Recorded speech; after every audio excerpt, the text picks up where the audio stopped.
Денеска тука од Стајковци и од Гази Баба продолжува караванот на коалицијата Излези за Европска Македонија. Ќе разговараме со граѓаните од Гази Баба, ќе се сретнеме и со земјоделците, ќе разговараме за нивните проблеми, за предлози и за политиките на владата на Република Македонија. Со производителите на раноградинарските производи ќе разговараме за зголемувањето на субвенциите кои што го направивме уште во првата година за најразвојната категорија на земјоделски стопанства.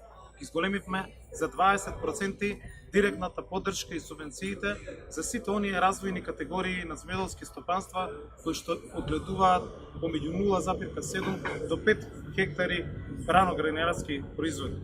Воведовме дополнителна поддршка од буџетот преку програмата за рурален развој. Но тука со граѓаните ќе разговараме и за европската поддршка во земјоделството. 40% од вкупниот европски буџет, од буџетот на Европската унија, оди за земјоделците, оди за секторот земјоделство. Може би секторот земјоделство е еден од единствените кој што за секоја земја членка е финансиран директно од Европската унија. Тоа значи субвенциите, со влегувањето во Европската унија, македонските земјоделци ќе ги добиваат директно од Европската унија. Тоа значи многу пати зголемен буџет преку програмите за рурален развој токму за земјоделците и за аграрот во Македонија. 400 милијарди евра се предвидени во буџетот на Европската унија за 2014-2020 година за развојот на земјоделството. Македонија е пред токму таа шанса да го зголеми учеството, да ги зголеми европските пари, да отвори нови европски фондови и перспективи за македонското земјоделство.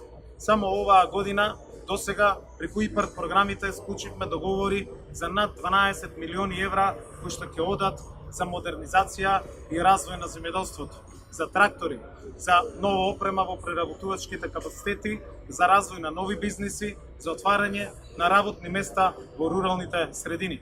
Тоа е особено важно и за Стајковци, тоа е особено важно за сите населени места во Гази Баба и за граѓаните на Македонија.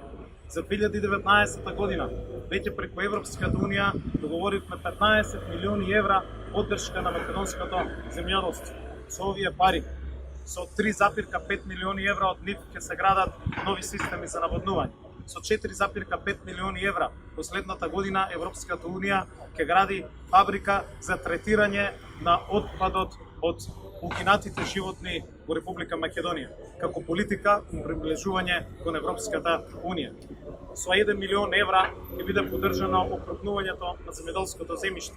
За прв пат преку Европската унија ќе добиеме пари за шумарството, за рибарството. Македонија никогаш не била поблиску до Европската унија. 30 септември е денот кога ја носиме сите нашата одговорност да одбереме по кој пат сакаме Македонија да се движи. Дали по европскиот или ќе се вратиме назад.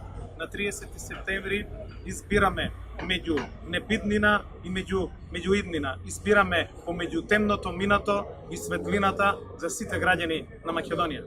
Со договорот со Грција го зацврстивме нашиот идентитет, нашиот јазик кој што ќе биде службен и со нашето членство во НАТО и со нашето членство во Европската унија. Го зацврстивме идентитетот, јазикот, културата. Добивме покана за членство во НАТО, добивме датум за преговори со Европската унија.